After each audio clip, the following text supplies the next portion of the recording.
সকালে এসে দেখলাম যে আমার এই প্রিন্স পাখিটার কীভাবে রক্তাক্তভাবে আছে।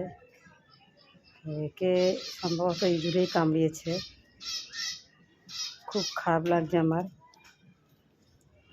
এই পাশে কামড়িয়েছে, ডানাটাকে পুরো খেয়েই নিয়েছে কামড়িয়ে। বুঝতেও পারিনি আমি, কোনোদিন এরকম হয় না।